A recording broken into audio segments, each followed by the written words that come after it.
Hello and welcome. I am Thomas Porteous and you're watching the World Report on NewsX World. Let's take a look at some of the top headlines of the hour. Israeli media reports that body parts handed over by the Red Cross do not belong to any of the missing hostages after forensic examinations were completed. The transfer had followed Israel's return of 30 Palestinian bodies to Gaza, a move seen as part of efforts to sustain the fragile ceasefire despite deadly recent strikes. Chinese President Xi Jinping meets South Korean leader Lee Jae-myung on the final day of the APEC summit, his final visit to South Korea in over a decade. Canadian Prime Minister Mark Carney confirms he apologised to President Donald Trump over an anti-tariff ad featuring Ronald Reagan that sparked a diplomatic row. Trump responded by slapping an extra 10% tariff on Canadian goods and freezing trade talks, which Carney says will resume when Washington is ready. China's military says it monitored and tracked a joint Philippine patrol in the disputed South China Sea on October the 30th and the 31st, calling it a threat to stability. The statement comes as the US and Philippines strengthen defence ties, announcing a new joint task force to operate in the strategic waterway.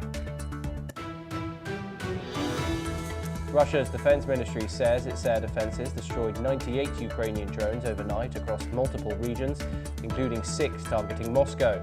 The incident marks one of the largest reported wave of drone attacks this year as Kiev intensifies strikes deep inside Russian territory.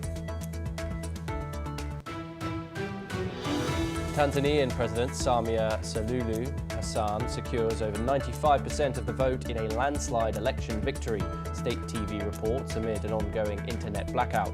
The result comes after days of deadly protests, with the opposition claiming hundreds killed and the UN reporting credible evidence of at least 10 deaths. The G7 energy ministers condemn Russia's attacks on Ukraine's energy infrastructure, calling them devastating and unjustified. Kyiv labels the strikes as nuclear terrorism, saying they threaten millions as Moscow intensifies drone and missile attacks on power facilities. President Donald Trump designates Nigeria as a country of particular concern over religious freedom violations, opening the door to possible sanctions. Trump claims Christians face an existential threat, while Nigeria denies the allegations.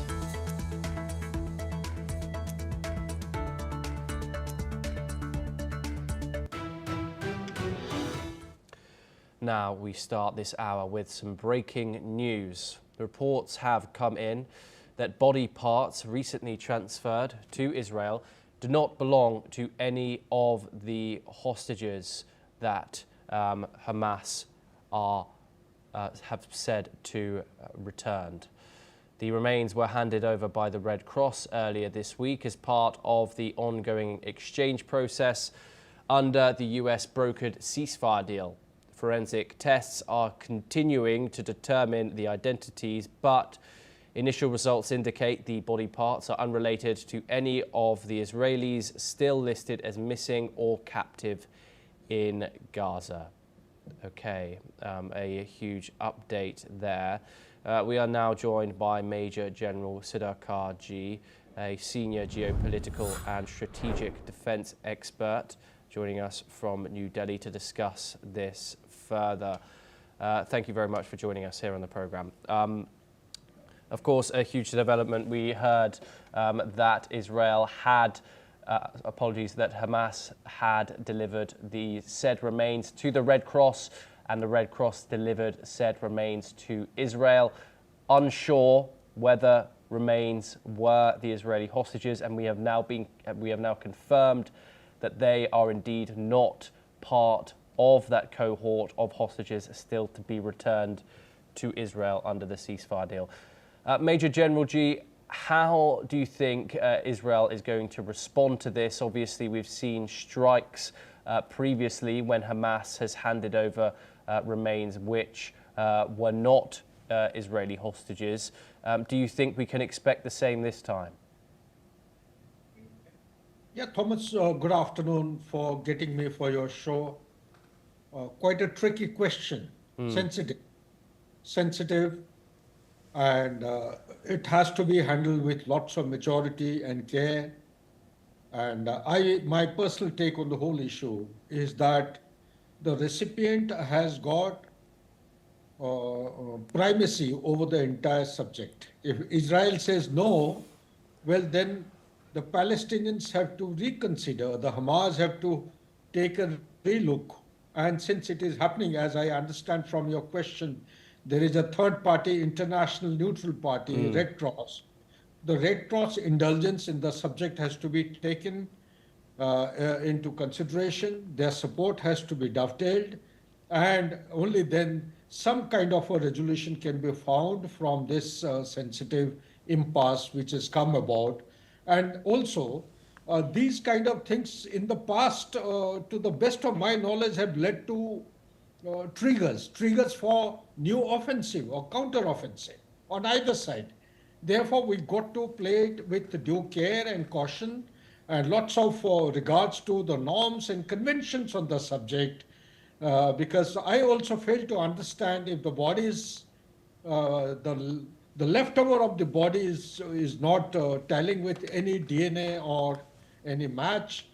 Well, the solution has to be resolved mutually between all the parties and coordinated by some neutral agency like Red Cross. Back to you, Thomas. Yes, and of course, Hamas and people working in Gaza are facing serious difficulties in retrieving the remains of the bodies, of course, from the rubble that is now the Gaza Strip, 80% of which, over 80% actually, has been destroyed by Israeli forces and airstrikes. What are some of the challenges that Hamas faces in keeping their end of the deal, and particularly in retrieving the remains from the Gaza Strip and returning them to Israel, so families in Jerusalem and beyond can mourn properly? Yeah, absolutely. I tend to agree with what you say. 80% has been devastated. I am given to understand, as per the latest input, the Israeli Defense Force is in occupation of Gaza in 55% of the entire area. How far it is true, one doesn't know. The media, I only hope and pray they get free access to it. But under the circumstances, you have a point. When the bodies and the mortal remains have to be pulled out from under the rubble, you really can't say with surety whether it belongs to them or not. So you are only making a wild guess. There are no fact checks available. There is no ready reckoner or inventory of personalities who are there under the rubble. So under these circumstances, some kind of a wire media has to be worked out, and correct identity based on the DNA analysis has to be established. And I think the Red Cross has to play a very important role and bigger role than any of the stakeholders onto either side. Back to you, Thomas. Yes, Major General G, do stay with us as we have some further news updates coming this time from North America. But of course, that ongoing situation in the Middle East here on NewsX World, we will continue to keep you updated. Canadian Prime Minister Mark Carney has confirmed he apologised to US President Donald Trump over an anti-tariff ad featuring former President Ronald Reagan. Speaking in the South Korean city of Gyeongju, Carney said, "I did apologise to the president. The president was offended." Trump had earlier announced a 10% hike on Canadian imports and halted trade talks, calling the ad fake. Carney said discussions would resume when Washington is ready, as Ottawa works to repair ties amid growing trade tensions. Let's take a listen in to the Canadian Prime Minister. Did you apologize to Donald Trump about Ontario's anti-tariff ad? I did. I did apologize to the president. The president was offended by the act, or by the ad, rather. And it's not something I would have done, which is to put in place that advertisement. And so I apologize to him. We're once again joined by Major General G. Of course, Canada is the United States' second largest trading partner, and of course the United States is Canada's first. Carney has apologised now for this ad, something that many critics of Donald Trump say was a reaction way out of proportion for suspending trade talks. Was this about damage control for Carney or an admission that Canada misread Trump's tolerance for criticism? Thomas, very sharp and intelligent question. I would put it on the bracket of damage control because Canada has a lot to receive from USA. All said and done, USA is a superpower. They are a neighbor. I think it's maturity and magnanimity of the Canadian Prime Minister, which has actually given a very productive direction to his response matrix. I would compliment him because being two neighbors, if there are issues which can be overcome by talking it out, apologizing, give and take, I think we have had enough. The world is going through lots of turmoil. Why only compound the grievances and the grief, the agony that each one of us is passing through? Well, Donald Trump is Donald Trump. They call him a taco. You know, Trump chickens out always and every time. So regardless, he's felt hurt. I think it's a very mature reach out by Carney, by the Prime Minister of Canada.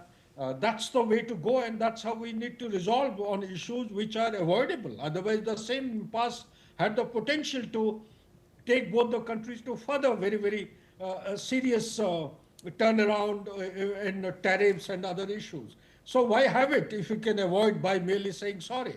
But at the same time, allow me to dilate. That ad is a reality, incidentally.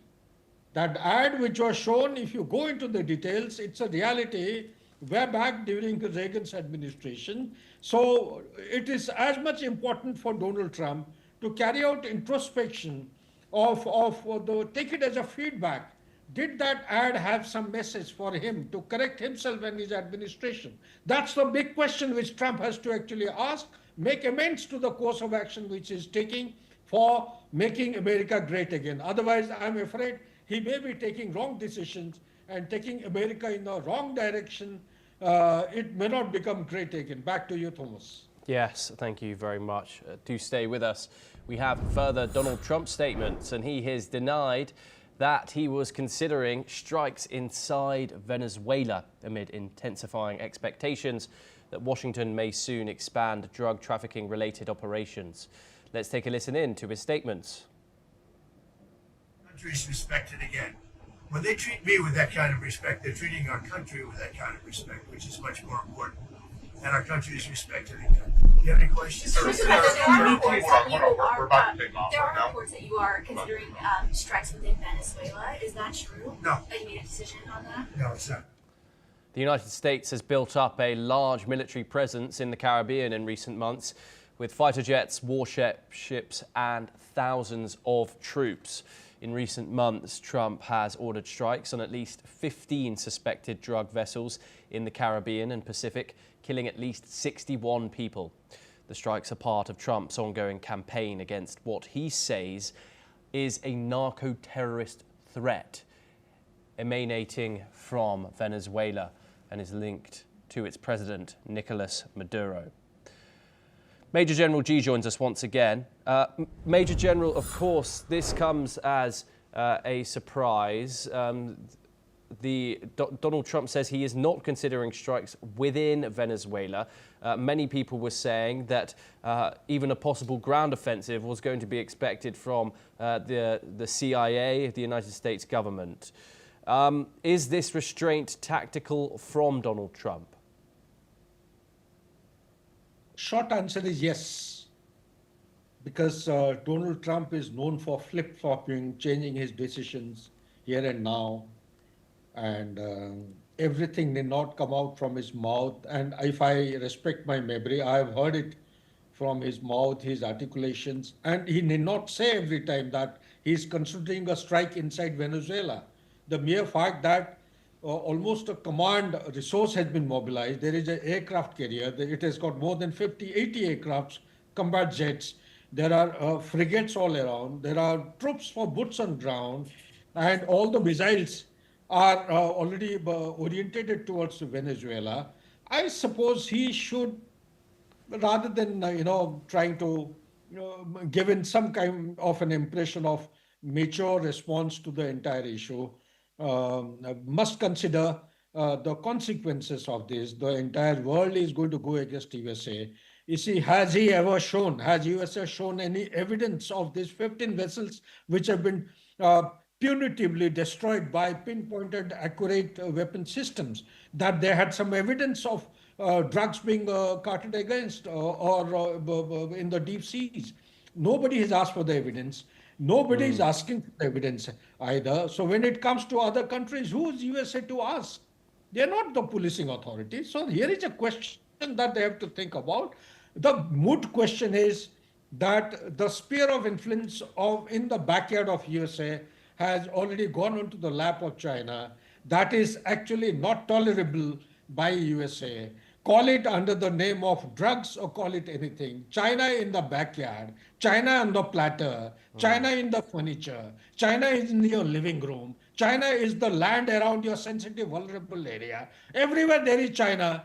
So it's a desperate attempt. He's just come back from China, and there would have been some tacit communication between Xi and Trump. Xi must have conveyed to him that stop this against Venezuela, because Venezuela, the leaning towards China is much more than what it used to be towards USA in the Cold War 1.0. So if that is the shift in stance of Venezuela, I am sure the communication would have taken place not in camera, in private. And that's how he's backtracking his previous orientation and direction towards a strike inside. But having said that, Thomas, let me also put a caution to the world body. There are CIA people operating inside Venezuela. The CIA people have been given a task to carry out covert operations for regime change. We need to be mindful of this. Similar things had happened when the US forces went into Iraq against Saddam Hussein. So we be very, very careful. Look back towards the historical perspective of how things have happened in the world. And Venezuela is different from Iraq. Iraq is thousands of miles away from USA. Venezuela is in the backyard. Anything happening in Venezuela will have a direct or indirect impact on the stability of USA. Back to you, please. Major General Sudhakar, thank you very much. It's always a pleasure to get your geopolitical knowledge on these issues. Thank you for taking the time. We now move on and we stay in the United States, and the US President Donald Trump has said he is ready to maintain funding for America's main food aid program, even as the government shutdown continues. In a post on Truth Social, he has said he does not want Americans to go hungry, referring to the Supplementary Nutrition Assistance Program, or SNAP, which provides monthly benefits to some 42 million people in the United States. He has acknowledged that government lawyers believe there is no legal authority to pay the benefits after funding expires on November the 1st, but he said that he has asked them to clarify how we can legally fund SNAP as soon as possible. Trump has added that if courts give him the green light, quote, "It will be my honor to provide the funding." We're now joined by Dr. Asta Chadha. She joins us from the Ritsu-Meikan University and is an associate professor of international relations in Kyoto, Japan. Thank you very much, Dr. Chadha, for joining us here on the program. It's a pleasure to have you. Amid this ongoing, month-long now government shutdown, we are in the 31st day of it, President Trump says food aid funding will continue. Is this Donald Trump putting out his hand and offering a humanitarian gesture to the American public? Yeah, thank you, Thomas, for having me. Well, you rightly identified it. I mean, this is one of Trump administration's and President Trump's moves to show a very humane side of him trying to put the blame on the lawyers, or him trying to put the blame on anybody else on the other side of which is the opposition, so as to appear more empathetic and responsive to the suffering of the low-income Americans when he says, "I do not want Americans to go hungry." But at the same time, he's blaming and very squarely putting putting the Democrats in the middle of this whole shutdown, because he says that just because the radical Democrats refuse to do the right thing, which is reopen the government, and completely forgetting why the shutdown was implemented in the first place. Given the fiscal pressure, can Washington realistically sustain foreign aid and domestic programs without a full budget resolution? No, it is going to be very difficult because remember, the core disagreement on subsidies is more ideological than it is practical, right? The Democrats want to extend this ACA tax credits to continue to fund the healthcare affordability for millions of Americans, while the Republicans are fundamentally opposing it. And as a result, the Republicans do not want to even engage in any discussion until the government is reopened, which is quite the opposite to what the Democrats want, which is first to provide or to arrive at some sort of an agreement on the subsidy and then think of reopening the government. So as long as this shutdown, and we've seen this has prolonged way too long than it should have, if this continues to go on, of course, there are going to be implications, not just domestically, but also internationally. Yes, do stay with us as we have further updates. We will, of course, bring you everything on that US government shutdown as it develops. But we move on now, and the G7 has announced 24 new projects aimed at reducing China's dominance of critical mineral supply chains. This comes as Canada's Energy Minister, Tim Hodgson, has vowed the alliance is serious about reforming the global market. The deals announced as the group of 7 energy ministers concluded a meeting in Toronto involving a range of metals essential to high-tech products, including the rare earth materials where China has built outsized control. Canada's energy minister has said that the initial steps taken by the newly launched G7 Critical Minerals Production Alliance sends the world a very clear message. He has added that the G7 is serious about reducing market concentration and dependencies.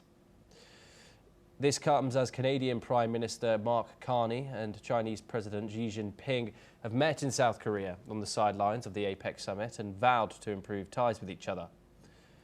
Okay, Dr. Chadha joins us once again. The G7 says it's serious, Dr. Chadha, about countering China's control over these critical minerals, which are so important in 2025.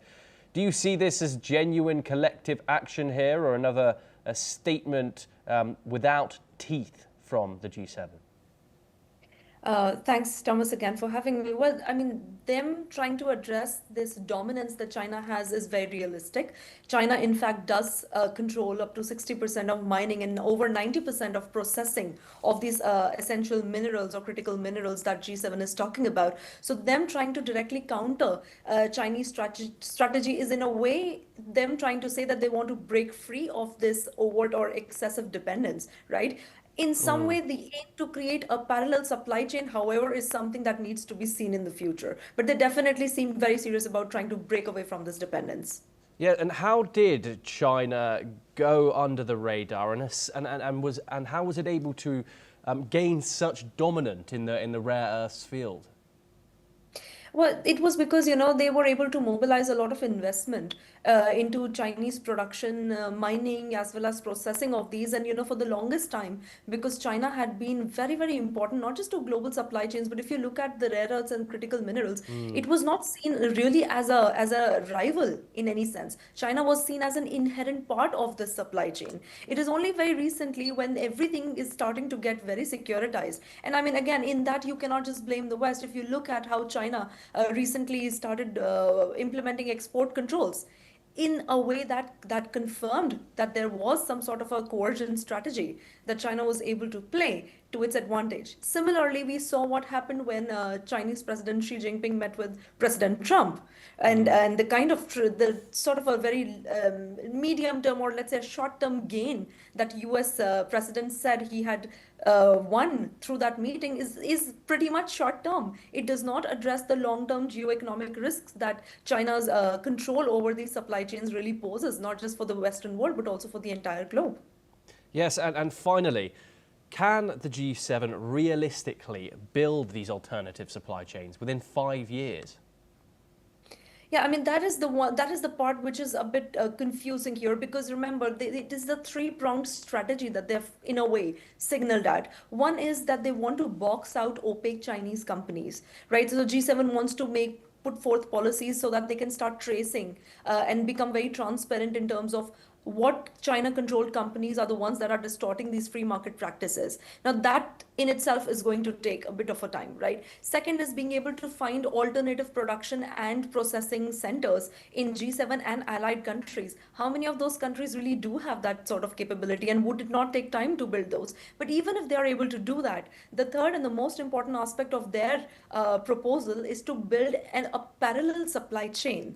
And to do that, they'll have to make sure that enough number of countries want to de-risk from China in some way, not only produce, process, and supply these minerals, but also continue that at a sustainable level. So that is something that needs to be seen, given that China, of course, is coming out with its own counter strategy, which is to, build relations or mend relations, whether it's with the United States in some way or it's with Canada. Thank you very much, Dr. Chadha, for joining us here on the programme. Pleasure to get your insight on those topics. We now move on over to our next story, and the death toll from Hurricane Melissa has risen to nearly 50 people as the powerful storm devastated Caribbean islands and moved towards Bermuda. The U.S. National Hurricane Center said flooding has begun to subside in the Bahamas, but high water remains in Cuba, Jamaica, Haiti, and the Dominican Republic. In Jamaica, at least 19 people have died, while in Haiti, the toll has reached 30, with thousands of homes flooded and 16,000 people in shelters. In Cuba, authorities evacuated 735,000 residents as roads, homes and infrastructure were severely damaged. The United States and the United Kingdom have mobilized disaster response teams and humanitarian aid.